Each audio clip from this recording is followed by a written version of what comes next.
Hi everyone, and welcome to this week's Crime and Punishment story. This week I'm covering the tragic story of John Tench Jr. and the murder of George McDonald, which took place in the Blaydon area of Gateshead in 1888. I hope you will find it interesting, and I just want to say this is the second time that I've recorded this in its entirety, as the first time when I played it back I realised I kept calling John Jr. George Jr. for some reason. The fact that I've got John Jr., John Sr.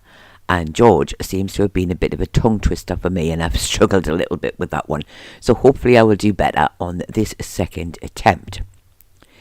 John Tench was born in Blaydon in around 1858 to parents John and Catherine, and was one of at least 7 children, and he also seems to have been the only son in the family.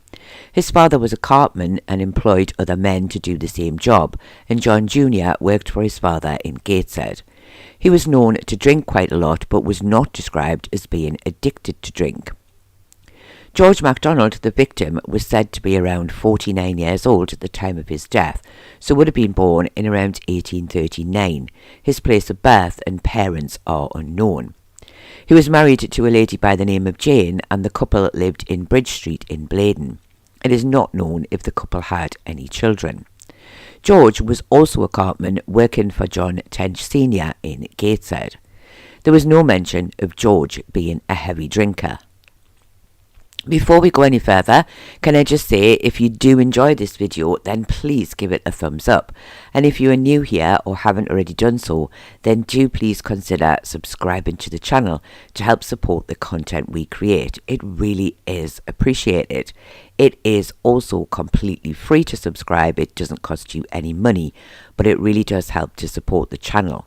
And as always, I just want to add, as I've just mentioned earlier, that I do record these stories live, so I do sometimes make mistakes, which I always try to rectify, so I hope this does not spoil your enjoyment of the video.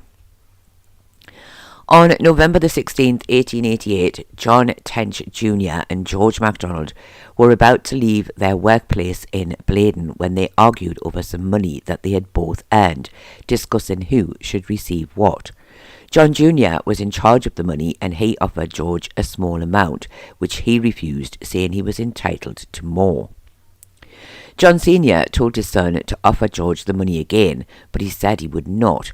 George then refused to clean his horse, swearing at John Jr., and John Sr. told him to get away home and they would sort it all out in the morning.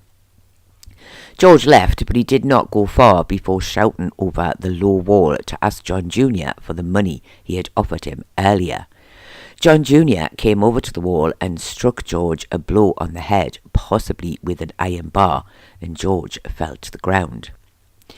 After being helped to his feet by John Sr. and 2 other passing men, George made his way to the police station to report that he had been attacked. Sergeant Christie then sent him home and followed him there, and he dressed his wound for him and sent for a doctor. Sergeant Christie then went to the home of John Jr., where he arrested him for wounding George McDonald. John Jr. replied that he did not touch him and that George had simply fallen down. George McDonald died of his injuries on November the 18th, and after this, John Jr. was charged with his willful murder, to which he replied, "O Lord, help me." The inquest was held at the Douglas Hotel in Blaydon on Wednesday, November the 21st, before Coroner Graham. Jane McDonald said she had identified the body as being that of her husband George. She said he had left for work at around 1 p.m. on the afternoon of Friday the 16th, and at that time he was in perfect health. She said he'd returned home that night with a wound on his head. She said Dr. Brown had attended to him until his death at around 12:15 on the following Sunday afternoon. John Guardhouse said he was a cartman working for John Tench Sr. at Blaydon. He said on the evening of November the 16th he was in the stable yard with John Jr. and George McDonald. He said the 2 men had been arguing about money. They had done some work and the money was to be shared, but John Jr. had not offered George what he thought was enough, and he refused to take it. He said John Sr. told his son to offer George the money again, but he said he would not do this. John Guardhouse said George was then asked to clean down his horse after his day's work, but he said he swore at John Jr. and said he would not do it and that he was going to fight with John Jr. John Sr. told George to go home, telling him they would sort things out in the morning, and he then took George by the arm and led him out of the gates. He said before George walked away, he shouted that if John Jr. came outside, he would split his head with a brick. John Guardhouse said the wall around the yard was quite low and you could easily see over it. He said George walked a little way along the road beside the wall, then shouted in to John Jr., asking him for the money he had offered him earlier. He said John Jr. went towards the wall, but he could not see clearly what happened next, but he thought he saw him make some kind of motion over the wall with his arms towards where George was standing. He was then shown an iron bar, but he said he could not identify it as being something he had seen in the stable yard previously, nor did he recall seeing it in John Jr.'s hands when he approached the wall. He said earlier that day he had been in a public house with John Jr. when George had come in. He said John Jr. had spoken to George about the money and then offered him 1 shilling and 4pence, but George said he was owed half the money and this was not half. He said John Jr. told him he was not entitled to half. He said George used a lot of bad language when he was speaking to John Jr. in the pub, and he was, at the time, very drunk. He said the argument ended there and did not start again until he returned to the stable yard. When asked, he said he knew John Jr. well, and if he was left alone, he was always quiet and calm, but if he got into an argument, he could be very violent. He said he knew that John Jr. had been hit on the head with a stone some years earlier, and this had changed his behaviour, and he was much worse when he had been drinking. Annie Wilson of Blaydon said on the night of the 16th she had been near to Tench's stable yard when she saw John Sr. lead George outside and walk away from him. She said she saw George walk along towards the low wall. He then seemed to look over the wall and ask a man inside for, she thought, 1 shilling and 4pence. She then saw John Jr. walk towards the wall and hit George on the head with something, but she could not say what. She saw George fall to the ground and she shouted out, "Murder!" and some other men in the area came to see what had happened. When asked, she said it was not a very light night and she could not be sure if the man who had been hit on the head had had a brick in his hand or not. She could not say properly to be sure. James Higgins of Thomas Terrace in Blaydon said he had been passing the stable yard on the night of the 16th. He heard a sound like an iron bar or something similar fall into the ground, and he then noticed George lying on the ground beside the wall. He said he went over and helped him to his feet. John Tench Jnr. was also there at the time. He said he noticed that George had a wound to his head which was bleeding, but he did not see the injury happen. He said he did notice John Jr. walking away from the wall inside the stable yard. When asked, he said he did not see a brick or a stone in George's hand or anywhere near where he had been lying after he had fallen. Thomas Barnes said he lived in Railway Street in Blaydon. He said on the night of the 16th he was walking towards the stable yard when he heard a woman scream "murder." He said he then saw George fall to the ground. He also said he thought he heard the sound of iron hitting the ground. He said he went and helped the other 2 men to lift George to his feet, and while he was doing this, he said he noticed John Jr. watching them for a few moments from the other side of the wall before walking away. When asked, he said he could not tell if George had been drunk or sober at the time, as he did not speak to him or wait around after he lifted him to his feet. He does not seem to have been asked if he noticed a brick or a stone in George's hand or on the ground close by. Sergeant Christie said he was on duty on the night of November the 16th when George McDonald came into the police station at around 8 p.m. He made a complaint against John Tench Jr., saying he had attacked him. Sergeant Christie said he told him to go home and he followed him there. He dressed his wound and then sent for a doctor. After this, he said he went to the home of John Jr. and arrested him for wounding George McDonald. At first, he said, "I never touched him, he simply fell." And Sergeant Christie said John Jr. then told him, "George hit me first in the stomach with the brick over the wall." He said he repeated that statement several times since that night. He said when George died, he had charged John Jr. with his willful murder, and he said he replied saying, "Oh Lord, help me." He said he had then found the iron bar in the stable yard and had shown it to John Jr., and he had said, "That is what I hit him with." When asked, he said he did not think George McDonald had been drunk when he had come into the police station on the 16th.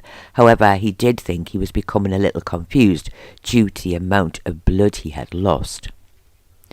Sergeant Christie was then asked if he had the statement made by George McDonald before he died, and he said that he did. However, Mr. Brown, who would be acting for the defence for John Jr. if he went to trial, objected to it being read to the jury. Although the reason for this was not actually stated. Sergeant Christie said it had been taken at a time when it was thought that George would not recover, and George had been fully aware of this at the time. However, the statement was still not allowed. Dr. Brown of Blaydon said Sergeant Christie had asked him to visit George McDonald on November the 16th. He said when he arrived, he found George in bed. He was conscious and able to speak, but was complaining of pain in his head. He said he had a fracture to the skull and he was able to feel broken bone near to the wound. He dressed the wound again and then he left. He said the following day he returned and George was still conscious but did not wish anyone to touch his head. Dr. Brown said he needed to examine the wound and he had to get Sergeant Christie to help him remove the dressings. The wound was much worse and he advised Sergeant Christie to take a statement from George while he was still able to speak. He said he made several visits that day and George was conscious at all times. The following morning when he returned, he found the wound very inflamed and George died at around midday. He said the iron bar shown to the jury was very likely to have caused the injury and that it would have had to have been used with great force. John Tench Jnr. does not seem to have been called to give evidence about what happened in the stable yard that night, although I think we can all be pretty sure that he did see what happened. The coroner then spoke to John Guardhouse, asking him if he was sure the evidence he had given was the truth. John said it was. The coroner then asked again if he was sure, as he had originally given Sergeant Christie a statement that said he had seen John Jr. take the iron bar, lean over the wall and hit George with it, then drop it to the ground. John said he did not recall saying this. He was then asked if he had changed his story because it may mean he would lose his job, as he worked for John Jr.'s father, and he said this was not the case.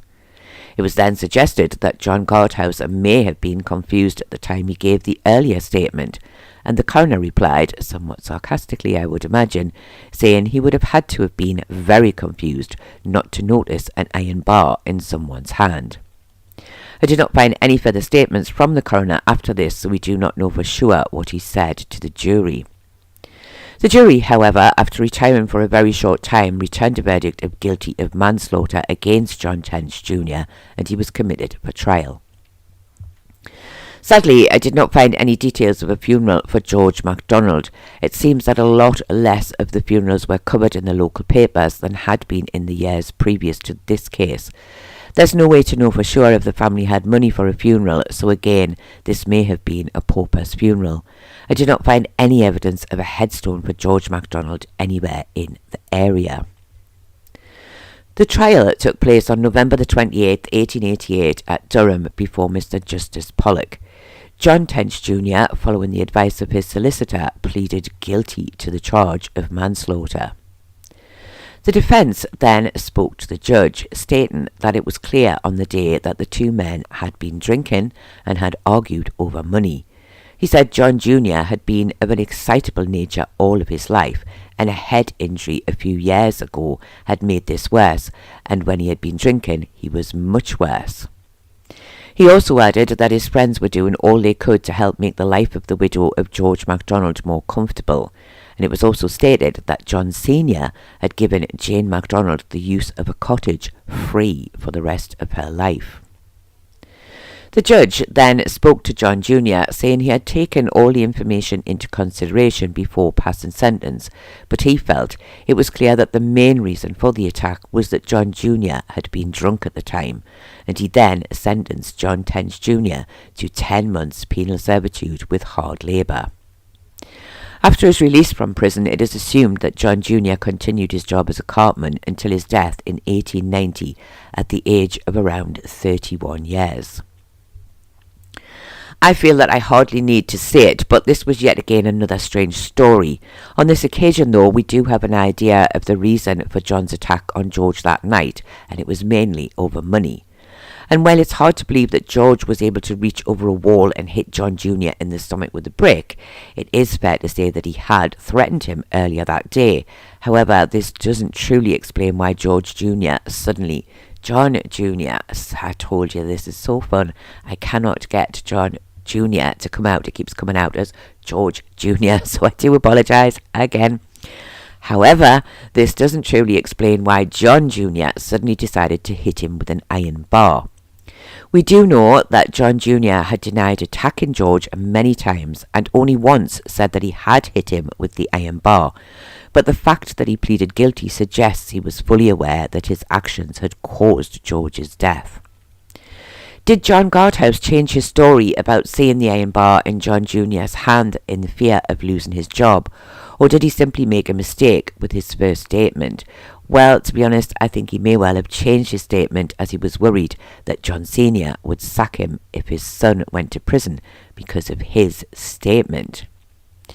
Was the judge correct to sentence John Jr. to just 10 months for the manslaughter of George McDonald? Well, to be honest, I really don't think he was, as surely the life of George McDonald was worth much more than that. But I would imagine the fact that John Jr. pleaded guilty and was still quite young at the time, and the fact that the defence had used his ill health as a possible reason for his behaviour, all of this would have gone in his favour and allowed for the lesser sentence. But what do you think? Do you think John Jr. did hit George McDonald with the iron bar from the other side of the wall? Do you think it really was all over a small amount of money? Or do you think the two men had perhaps argued about something else and this argument was the final straw for John Jr.? Or do you think he simply hit him because he was drunk and didn't know what he was doing? Do you think the judge was right to sentence John Jr. to just 10 months in prison? Or do you think he should have got a much longer sentence? Do please let me know your thoughts in the comments below. I do hope that you have found this sad and tragic story interesting, and once again I do apologise for every time. I don't know why I struggled so much to say John Jr. after I had just said George. Every time it came out, well, not every time, but quite a lot, it came out as George Jr. So I hope I haven't missed any. I hope I did correct them, because I really don't think I've got the energy to record this a third time. But anyway, I do apologise as always for those mistakes, and I do thank you all very much for watching, if you put up with me this far and lasted to the end, that is, of course. And I do hope to see you all again next week.